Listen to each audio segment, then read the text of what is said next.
through the trapdoor.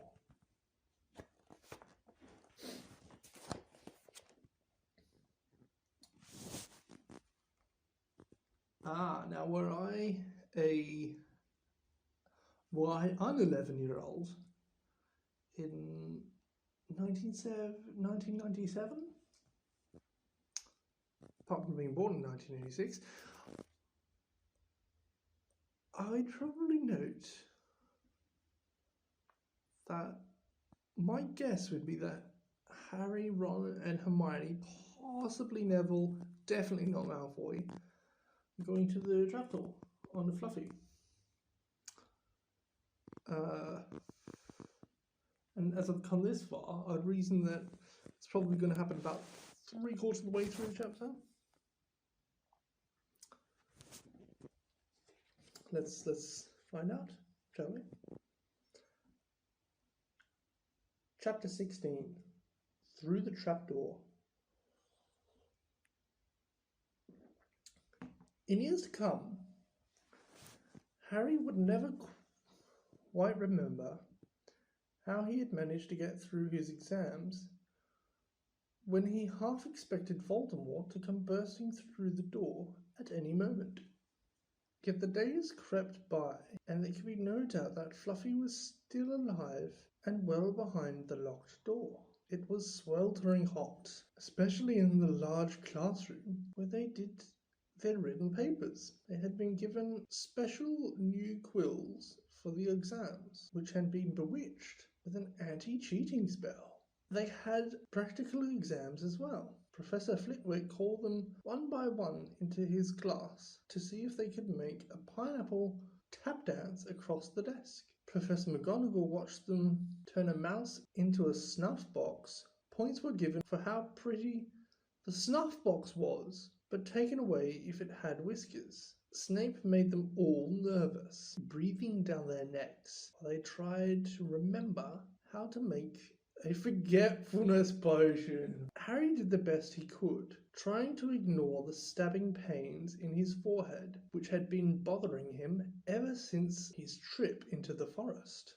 Neville thought Harry had a bad case of exam nerves because Harry couldn't sleep. But the truth was, Harry kept being woken up by his old nightmare, except that it was now worse than ever because there was a hooded figure dripping blood in it. Maybe it was because they hadn't seen what Harry had seen in the forest, or because they didn't have scars burning on their foreheads. But Ron and Hermione didn't seem as worried about the stone as Harry. The idea of Voldemort certainly scared them, but he didn't keep visiting them in dreams, and they were so busy with their revision they didn't have much time to fret about what Snape or anyone else might be up to. Their very last exam was History of Magic. 1 hour of answering questions about batty old wizards who'd invented self-stringing cauldrons, and they'd be free. Free for a while. Free for a whole wonderful week until their exam results came out. When the ghost of Professor Binns told them to put down their quills and roll up their parchment, Harry couldn't help cheering with the rest. That was far easier than I thought it would be, said Hermione, as they joined the crowds flocking out into the sunny grounds. I needn't have learnt about 1637 Werewolf Code of Conduct, or the uprising of Elphick the Eager. Hermione always liked to go through their exam papers afterwards, but Ron said this made him feel ill, so they wandered down to the lake and flopped under a tree. The Weasley twins and Lee Jordan were tickling tentacles of a giant squid, which was basking in the warm shallows. No more revision, Ron sighed happily, stretching out on the grass. Could look more cheerful, Harry. We've got a week before we find out how badly we've done. There's no need to worry yet. Harry was rubbing his forehead. I wish I knew what this means, he burst out angrily. My scar keeps hurting. It's happened before, but never as often as this. Go to Madame Pomfrey, Hermione suggested. I'm not ill, said Harry. I think it's a warning. It means danger's coming. Ron couldn't get worked up. It was too hot. Harry, relax. Hermione's right. The stone's safe as long as Dumbledore's around. Anyway, we've never had any proof Snape found how to get past Fluffy. He nearly had his leg ripped off once. He's not going to try it again in a hurry. And Neville will play Quidditch for England before Hagrid lets Dumbledore down. Harry nodded, but he couldn't shake off a lurking feeling that there was something he'd forgotten to do, something important. When he tried to explain this, Hermione said, "That's just the exams. I woke up last night and was halfway through my transfiguration notes before I remembered we'd done that one." Harry was quite sure the unsettled feeling didn't have anything to do with his work, though. He watched an owl flutter towards the school across the bright blue sky. A note clapped in its mouth. Hagrid was the only one who ever sent him letters. Hagrid would never betray Dumbledore. Hagrid would never tell anyone how to get past Fluffy. Never. But Harry suddenly jumped to his feet. "Where are you going?" Ron asked sleepily. "I've just thought of something," said Harry. He'd gone white. "We've got to go see Hagrid now." "Why?" panted Hermione, hurrying to keep up. "Don't you think it's a bit odd," said Harry, scrambling up the grassy slope, "that what Hagrid wants more than anything else is a dragon, and a stranger turns up who just happens to have an egg in his pocket? How many people walk around with dragon eggs if it's against wizard law? Lucky they found Hagrid, don't you think?" "Why didn't I see it before?" "What are you on about?" said Ron. But Harry, sprinting across the grounds towards the forest, didn't answer. Hagrid was sitting in an armchair outside his house. His trousers and sleeves were rolled up, and he was shelling peas into a large bowl. "Hello," he said, smiling. "Finish your exams? Got time for a drink?" "Yes, please," said Ron. But Harry cut across him. "No, we're in a hurry, Hagrid. I've got to ask you something. You know the night you won Norbert?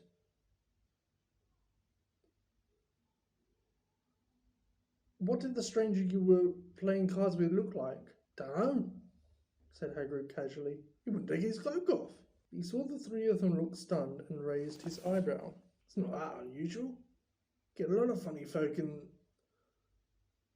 the Hog's Head. That's one of those pubs down in the village. Might have been a dragon dealer, mightn't he?" "Never saw his face. Kept his hood up." Harry sank down next to the bowl of peas. "What did you talk to him about, Hagrid? Did you mention Hogwarts at all?" "Might have come up," said Hagrid, frowning as he tried to remember. Yes, what I did. I told him I was a gamekeeper here. He asked a bit about the sort of creatures I looked after. So I told him, and I said what I'd always really wanted was a dragon. And then I can't remember too well. Because he kept buying me drinks. Let's see. Yeah, then he said he had a dragon egg and we could play cards for it if I wanted. But he had to be sure I could handle it. He didn't want it to go to an old home. So I told him after Fluffy, dragon would be easy. And did he seem interested in Fluffy? Harry asked, trying to keep his voice calm. "Well, yeah. How many three-headed dogs do you meet, even around Hogwarts? So I told him Fluffy's a piece of cake, if you know how to calm him down. Just play him a bit of music and he'd fall straight to sleep." Hagrid suddenly looked horrified. "I shouldn't have told you that," he blurted out. "Forget I said it, eh? Where are you going?" Harry, Ron and Hermione didn't speak to each other at all until they came to a halt in the entrance hall, where they seemed very cold and gloomy after the crowns. "We've got to go to Dumbledore," said Harry. "Hagrid told that stranger how to get past Fluffy. And it was either Snape or Voldemort under that cloak. It must have been easy once they got Hagrid drunk. I just hope Dumbledore believes us. Friends might back us up if Bane doesn't stop him. Where's Dumbledore's office? They looked around as if hoping to see a sign pointing them in the right direction. They had never been told where Dumbledore lived, nor did they know anyone who had been sent to see him. We'll just have to, Harry began, but a voice suddenly rang across the hall. What are you three doing inside? It was Professor McGonagall, carrying a large pile of books. We want to see Professor Dumbledore, said Hermione rather bravely, Harry and Ron thought. See Professor Dumbledore, Professor McGonagall repeated, as though this was a very fishy thing to want to do. Why? Harry swallowed. Now what?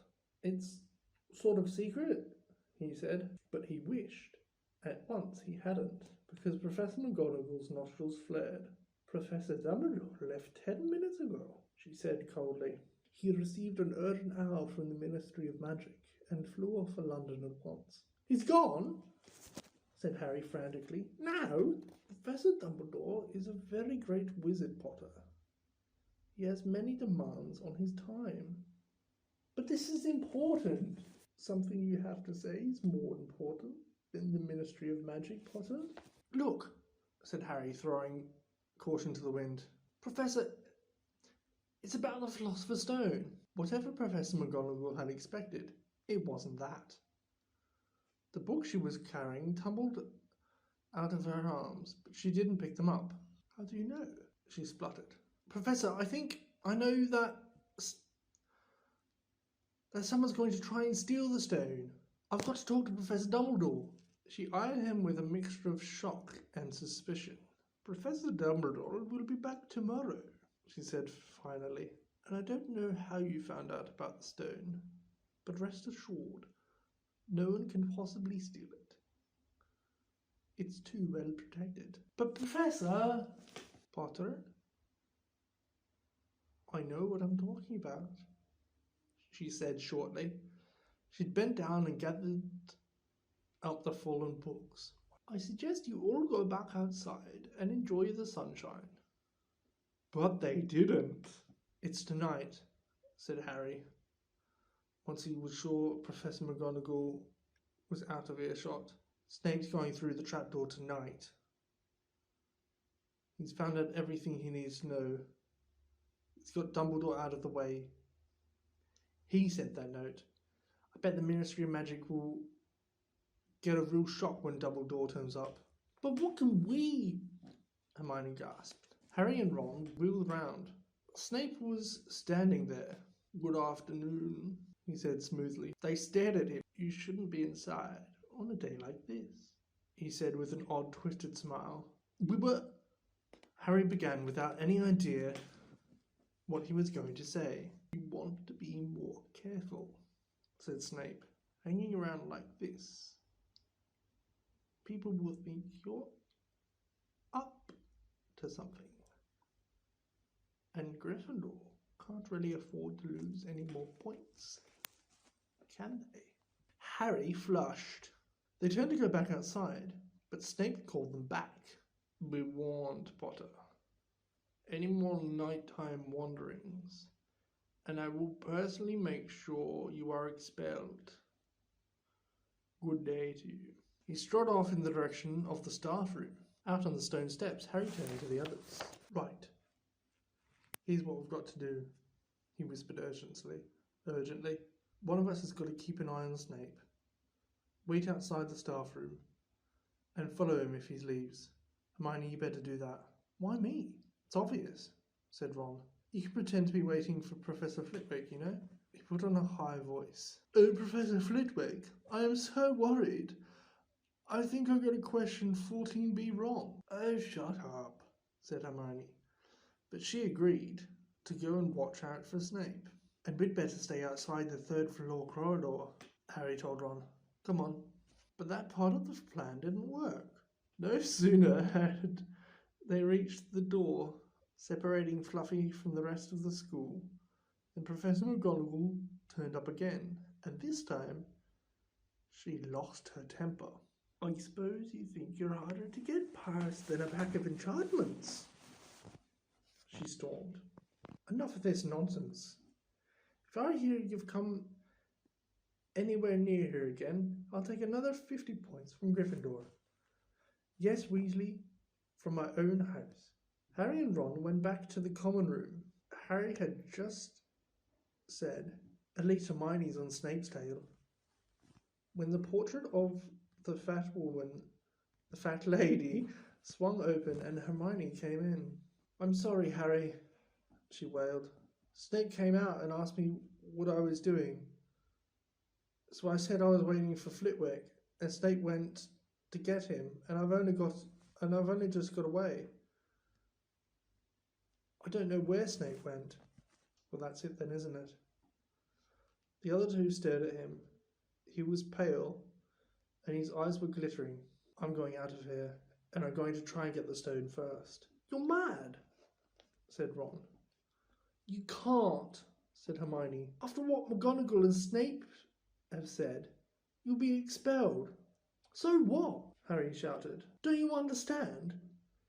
If Snape gets hold of the stone, Voldemort's coming back. Haven't you heard what it's like when he was trying to take over? There won't be any Hogwarts to get expelled from. He'd flatten it, or turn it into a school of dark arts. Losing points doesn't matter anymore. Can't you see? Do you think he'll leave you and your families alone if Gryffindor win the House Cup? If I get caught before I can get to the stone, will I have to go back to the Dursleys and wait for Voldemort to find me there? It's only dying a bit later than I would have done, because I'm not going over to the dark side. I'm going through that trapdoor tonight, and nothing you two say is going to stop me. Voldemort killed my parents, remember?" Harry glared at them. "You're right, Harry," said Hermione in a small voice. "I'll use the invisibility cloak," said Harry. "It's just lucky I got it back." "But will it cover all three of us?" said Ron. All three of us? Oh, come off it. You don't think we'd let you go alone?" "Of course not," said Hermione briskly. "How do you think you'd get to the stone without us?" "I'd better go and look through my books. There might be something useful. But if we get caught, you two will be expelled too." "Not if I can help it," said Hermione grimly. "Flitwick told me in secret that I got 112% on his exam. They're not throwing me out after that." After dinner, three of them sat nervously apart in the common room. None of the Gryffindors had anything to say to Harry any more, after all. This was the first night he hadn't been upset by it. Hermione was skimming through all her notes, hoping to come across one of the enchantments they were about to try and break. Harry and Ron didn't talk much. Both of them were thinking about what they were about to do. Slowly, the room emptied as people drifted off to bed. "Better get the cloak," Ron muttered, as Lee Jordan finally left. Stretching and yawning, Harry ran up to their dark dormitory. He pulled out the cloak, and then his eyes fell on the flute Hagrid had given him for Christmas. He pocketed it to use on Fluffy. He didn't feel much like singing. He ran back down to the common room. "We'd better put the cloak on here and make sure it covers all three of us. If Filch spots one of our feet wandering along on its own..." "What are you doing?" said Neville from the corner of the room. Neville appeared from behind an armchair, clutching Trevor, the toad, who looked as though he'd been making another bid for freedom. "Nothing, Neville, nothing," Harry said hurriedly, putting the cloak behind his back. Neville stared at their guilty faces. "You're going out again," he said. No, said Hermione. "No, we're not. Why don't you go to bed, Neville?" Harry looked at the grandfather clock behind the door. They couldn't afford to waste any more time. Snape might even now be playing Fluffy to sleep. "Can't go out," said Neville. You'll be caught again. Gryffindor will be in even more trouble. You don't understand, said Harry. This is important. But Neville was clearly telling himself to do something different. I won't let you do it, he said, hurrying to stand in front of the portrait hall. I'll fight you. Neville, Ron exploded. Get away from that hole and don't be an idiot. Don't you call me an idiot, said Neville. I don't think you should be breaking any more rules. And you were the one who told me to stand up to people. Yes, but not to us, said Ron in exasperation. Neville, you don't know what you're doing. He took a step forward and Neville dropped Trevor the Toad, who leapt out of sight. Go on then, try and hit me, said Neville, raising his fist. I'm ready. Harry turned to Hermione. Do something, he said desperately. Hermione stepped forward. Neville, she said, I'm really, really sorry about this. She raised her wand. Pontificus Totalis, she cried, pointing it at Neville. Neville's arms snapped to his sides. His legs sprang together, his whole body rigid. He swayed where he stood and then fell flat on his face, stiff as a board. Hermione ran to turn him over. Neville's jaws were jammed together, so he couldn't speak. Only his eyes were moving, looking at them in horror. What have you done to him? Harry whispered. It's the full body bind, said Hermione miserably. Oh, Neville, I'm so sorry. We had to, Neville. No time to explain.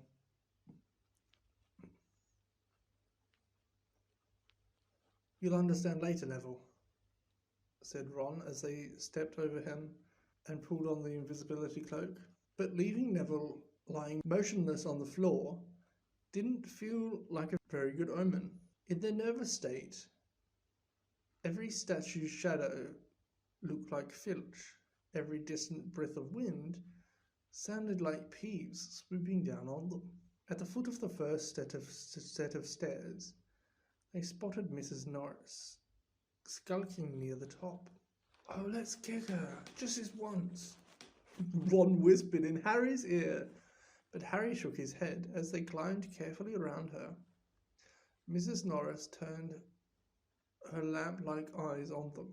They didn't meet anyone else until they reached the staircase up to the third floor.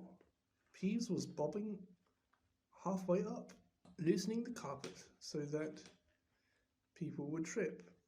Who's there? He said suddenly as they climbed toward him. He narrowed his wicked black eyes. No, you're there, even if I can't see you. Are you a ghoulie or a ghostie, or wee student beastie? He rose up in the air and floated there, squinting at them. Should I call Filch? I should.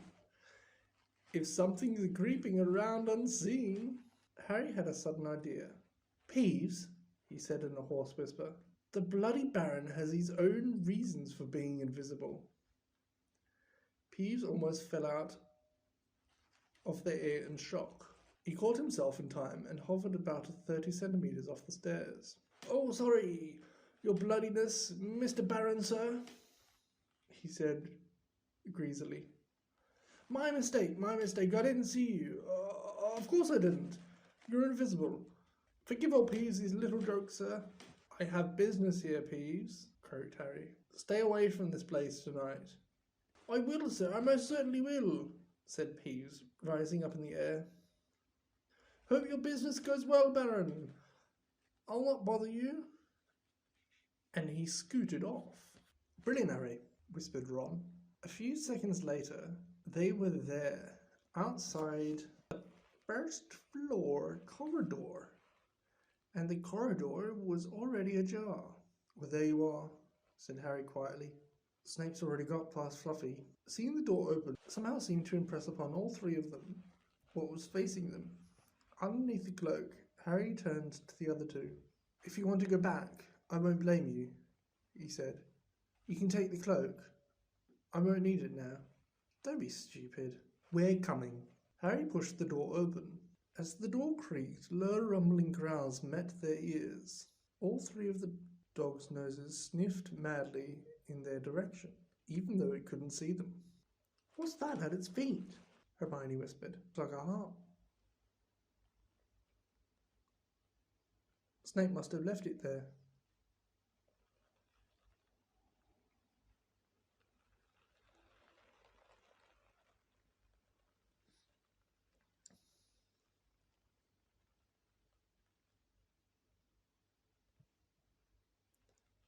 "You must wake up the moment you stop playing," said Harry. "Well, here goes." He put Hagrid's flute to his lips and blew it. It wasn't really a tune, but from the first note, the beast's eyes began to drop. Harry hardly drew a breath. Slowly the dog's growl ceased. It trotted on its paws and fell to its knees. Then it slumped to the ground, fast asleep. "Keep playing," Ron warned Harry as they slipped out of the cloak and crept towards the trapdoor. They could feel the dog's hot, smelly breath as they approached the giant heads. "I think we'll be able to pull the door open," said Ron, peering over the dog's back. "You go first, Hermione?" "No, I don't." "All right." Ron gritted his teeth and stepped carefully over the dog's legs. He bent and pulled the ring of the trapdoor, which was swung open. "What can you see?" Hermione said anxiously. "Nothing. Just black. There's no way of climbing down. We'll have to drop." Harry, who was still playing the flute, waved at Ron to get his attention and pointed at himself. "You want to go first? Are you sure? I don't know how deep this thing goes. Give the flute to Hermione so she can keep playing him asleep." Harry handed the flute over. In the few seconds' silence, the dog growled and twitched, but the moment Hermione began to play, it fell back into its deep sleep and looked down through the trapdoor. There was no sign of the bottom. He lowered himself through the hole until he was hanging on by his fingertips. Then he looked up at Ron and said, "If anything happens to me, don't follow. Go straight to the Allery and say Hedwig to Dumbledore, right?" "Right," said Ron. "See you in a minute, I hope." And Harry let go. Cold, damp air rushed past him as he fell down, down, down, and thump. With a funny muffled sort of thumping, he landed on something soft. He sat up and felt around, his eyes not used to the gloom, as it felt as though he was sitting on some sort of plant. "It's okay," he called up to the light, the size of a postage stamp, which was the open trapdoor. "It's soft landing. You can jump." Ron followed straight away. He landed sprawled next to Harry. "What's this stuff?" were his first words. "Dunno. Some sort of plant thing. I suppose it's here to break the fall." "Come on, Hermione." The distance music stopped. There was a loud bark from the dog, but Hermione had already jumped. She landed on Harry's other side. "We must be miles under the school. Lucky these plant things here, really." "Lucky?" shrieked Hermione. "Look at you both." She leapt up and struggled towards a dark wall. She had to struggle because the moment she had landed, the plant had started to twist snake-like tendrils around her ankles. As for Harry and Ron, their legs had already been bound tightly in long creepers without their noticing. Hermione had managed to free herself before the plant got a firm grip on her. Now she watched in horror as the other two boys fought to pull the plant off them. But the more they strained against it, the tighter and faster the plant wound around them. "Stop moving," Hermione ordered them. "I know what this is. It's Devil's Snare." "I'm so glad we know what it's called. It's a great help," snarled Ron, leaning back, trying to stop the plant curling around his neck. "Shut up, I'm trying to remember how to kill it," said Hermione. "Oh, hurry up, I can't breathe," Harry gasped, wrestling with it as it curled around his chest. Devil's snare, devil's snare. What did Professor Sprout say? It likes the dark and damp. So light a fire! Yes, of course. But there's no wood, Hermione cried, wringing her hands. Have you gone mad? Ron bellowed. Are you a witch or not? Oh, right, said Hermione. And she whipped out her wand, waved it, and muttered something, and sent a jet of the same blue ball flames she had used on Snape at the plant. In a matter of seconds, the two boys felt it loosening its grip as it cringed away from the light and warmth. Wriggling and flailing, it unraveled itself from their bodies, and they were able to pull free. Lucky you pay attention in herbology, Hermione, said Harry as he joined her by the wall, wiping sweat off his face. Yeah, said Ron. And lucky Harry doesn't lose his head in a crisis. There's no wood. There's no wood, honestly. This way, said Harry, pointing down a stone passageway, which was the only way on. All they could hear, apart from their footsteps, was a gentle drip of water trickling down the walls. The passageway sloped downwards, and Harry was reminded of Gringotts. With an unpleasant jolt of the heart, he remembered the dragons said to be guarding the vaults in the Wizard's Bank. If they met a dragon, a fully grown dragon, no, but it'd been bad enough. Can you hear something? Ron whispered. Harry listened. A soft rustling and clicking seemed to be coming from up ahead. Do you think it's a ghost? I don't know. Sounds like wings to me. There's a light ahead. I can see something moving. They reached the end of the passageway and saw before them a brilliantly lit chamber, its ceiling arching high above them. It was full of small, jewel bright birds, fluttering and tumbling all around the room. On the opposite side of the chamber was a heavy wooden door. Do you think they'll attack us if we cross the room? Said Ron. Probably, said Harry. They don't look very vicious, but I suppose if they all swoop down at once, well, there's nothing for it. I'll run. He took a deep breath, covered his face with his arms, and sprinted across the room. He expected to feel sharp beaks and claws tearing at him any second, but nothing happened. He reached the door untouched. He pulled the handle, but it was locked. The other two followed him. They tugged and heaved at the door, but it wouldn't budge, not even when Hermione tried her Alohomora charm. Now what? These birds? They can't be here just for decoration, said Hermione. They watched the birds soaring overhead, glittering. They're not birds, said Harry suddenly. They're keys. Winged keys. Look carefully. So that must mean... He looked around the chamber, while the other two squinted up at the flock of keys. Yes, look. Broomsticks. We've got to catch the key to the door. But there are hundreds of them. Ron examined the lock on the door. We're looking for a big, old-fashioned one. Probably silver like the handle. They seized a broomstick each and kicked off in the air, soaring into the mist of the cloud of keys. They grabbed and snatched, but the bewitched keys darted and dived so quickly it was almost impossible to catch one.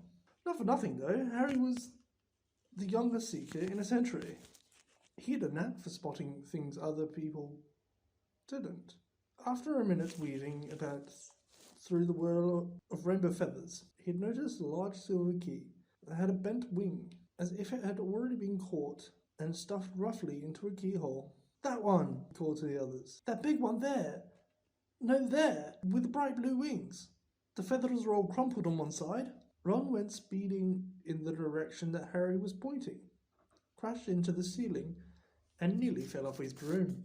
We've got to close in on it, Harry called, not taking his eyes off the key with the damaged wing. Ron, you come at it from above. Hermione, stay below and stop it going down. And I'll try to catch it. Right? Now! Ron dived. Hermione rocketed upwards. The key dodged them both, and Harry streaked after it. It sped towards the wall. Harry leaned forward with a nasty crunching noise, pinned it against the stone wall with one hand. Ron and Hermione's cheers echoed around the chamber. They landed quickly, and Harry ran to the door, the key struggling in his hand. He rammed it into the lock and turned it. It worked. The moment the lock clicked open, the key took flight again, looking very battered now that it had been caught twice. Ready? Harry asked the other two, his hand on the door handle. They nodded. He pulled the door open. The next chamber was so dark they couldn't see anything at all. But as they stepped into it, light suddenly flooded the room to reveal an astonishing sight. They were standing on the edge of a huge chessboard. Behind them, the black chessmen, which were all taller than they were, and carved from what looked like black stone. Facing them, way across the chamber, were the white pieces. Harry, Ron and Hermione shivered slightly. The towering white chessmen had no faces. What do we do now? Harry whispered. It's obvious, isn't it? Said Ron. We've got to play our way across the room. Behind the white pieces, they could see another door. How? Said Hermione nervously. I think, said Ron, we're going to have to be chessmen. He walked up to the Black Knight and put his hand out to touch the knight's horse. At once the stone sprang to life. The horse pawed the ground, and the knight turned his helmeted head to look down at Ron. Do we have to join you to get across? The Black Knight nodded. Ron turned to the other two. This wants thinking about, he said. I suppose we're going to take the place of 3 of the black pieces. Harry and Hermione stayed quiet, watching Ron think. Finally, he said, Now, don't be offended or anything, but neither of you are that good at chess. We're not offended, said Harry quickly. Just tell us what to do. Well, Harry, you take the place of the bishop, and Hermione, you go there instead of that castle. What about you? I'm going to be a knight, said Ron. The chessmen seemed to have been listening, because at these words, a knight, a bishop, and a castle turned their backs on the white pieces and walked off the board, leaving 3 empty squares, which Harry, Ron and Hermione took. White plays first in chess, said Ron, peering across the board. Yes, look. A white pawn had moved forward 2 squares. Ron started to direct the black pieces. They moved silently where he set them. Harry's knees were trembling. What if they lost? Harry moved diagonally 4 squares to the right. Their first real shock came when their other knight was taken. The white queen smashed him into the floor and dragged him off the board, where he lay quite still, face down. Had to let that happen, said Ron, looking shaken. Leaves you free to take that bishop, Hermione.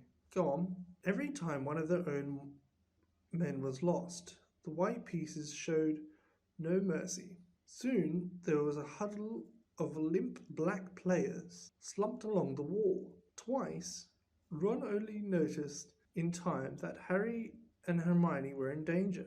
He himself darted around the board, taking almost as many white pieces as they had lost black ones. We're nearly there, he muttered suddenly. Let me think. The White Queen turned her blank face towards him. Yes, said Ron softly. It's the only way. I've got to be taken. No! That's chess, Ron snapped. You've got to make some sacrifices. I'll make my move, and she'll take me. That leaves you free to checkmate the king, Harry. But do you want to stop Snape or not? Ron, look, if you don't hurry up, you'll already have the stone. There was nothing else for it. Ready? Ron called, his face pale but determined. Here I go now. Don't hang around once you've won. He stepped forward and the White Queen pounced. She struck Ron hard around the head with her stone arm and he crashed to the floor. Hermione screamed but stayed on her square. The White Queen dragged Ron to one side. He looked as if he'd been knocked out. Shaking, Harry moved 3 spaces to the left. The White King took off its crown and threw it at Harry's feet. They had won. The chessmen parted and bowed, leaving the door ahead clear. With one last desperate look back at Ron, Harry and Hermione charged through the door and up the next passageway. What if He'll be all right, said Harry, trying to convince himself. What do you reckon's next? We've had sprouts. That was the devil's snare. Flitwick must have put charms on the keys. McGonagall transfigured the chessmen to make them alive. That leaves Quirrell's spells and Snape's. They had reached another door. All right, go on. Harry pushed it open. A disgusting smell filled their nostrils, making both of them pull their robes over their noses. Eyes watering, they saw flat on the floor in front of them a troll, even larger than the one they had tackled out cold, with a bloody lump on its head. I'm glad we didn't have to fight that one, Harry whispered, as they stepped carefully over its massive legs. Come on, I can't breathe. He pulled open the next door, both of them hardly daring to look at what came next. But there was nothing frightening in here, just a table with 7 differently shaped bottles, standing on it in a line. Snape's, said Harry. What do we have to do? They stepped over the threshold, and immediately a fire sprang up behind them, in the doorway. It wasn't an ordinary fire either. It was purple. At the same instant, black flames stood up in the doorway, leading onwards. They were trapped. Look! Hermione seized a roll of paper lying next to the bottles. Harry looked over her shoulder and read it. Danger lies before you, while safety lies behind. 2 of us will help you, whichever will you find. One among the 7 will let you move ahead. Another will transport the drinker back instead. 2 among our number hold only nettle wine. 3 of us are killers, waiting hidden in line. Choose unless you wish to stay here forevermore. To help you in your choice, we've given you these clues 4. First, however slyly the poison tries to hide, you will always find some nettles wine left side. Second, different are those who stand at either end, but if you would move onwards, neither is your friend. A third, as you see clearly, are all different size. Neither dwarf nor dryad holds death in their insides. Fourth, the second left and the second on the right are twins once you taste them, though different at first sight. Hermione let out a great sigh, and Harry, amazed, saw that she was smiling. The very last thing he felt like doing. Brilliant, said Hermione. This isn't magic, it's logic, a puzzle. A lot of the great wizards haven't got an ounce of logic. They'll be stuck in here forever. But so will we, won't we? Of course not, said Hermione. Everything we need is here on this paper. 7 bottles, 3 are poison, 2 are wine, 1 will get us safely through the black fire, and 1 will get us back through the purple. But how do we know which to drink? Give me a minute. Hermione read the paper several times. Then she walked up and down the line of bottles, muttering to herself and pointing at them. At last she clapped her hands. Got it. The smallest bottle will get us through the black fire towards the stone. Harry looked at the tiny bottle. There's only enough for one of us, he said. That's hardly 1 swallow. They looked at each other. Which one would get back through the purple flames? Hermione pointed at a round bottle at the right end of the line. You drink that, said Harry. No, listen. Get back to Ron. Get back and get to Ron.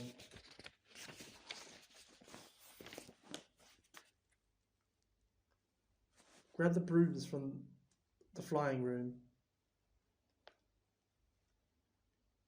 Then you get out of the trapdoor, past Fluffy, go straight to the owlery, and send Hagrid to Dumbledore. We need him. I might be able to hold off Snape for a while, but I'm no match for him, really. But Harry, what if you know who's with him?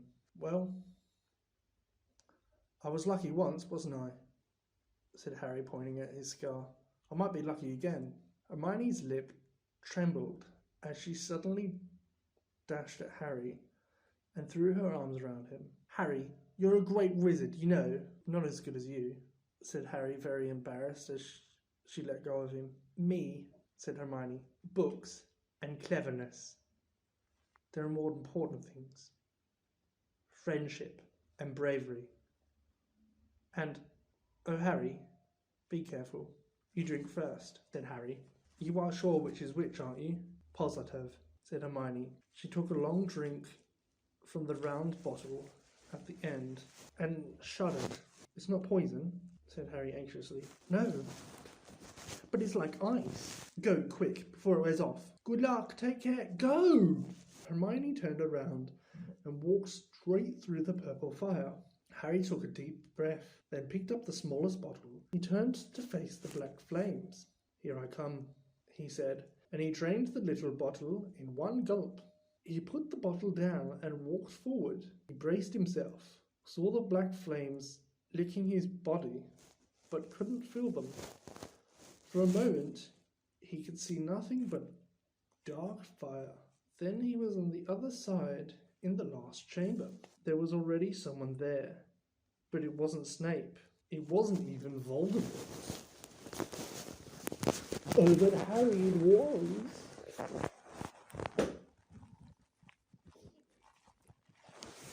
I thought of something to say, but since we're short on time and I have to pee, I won't say it.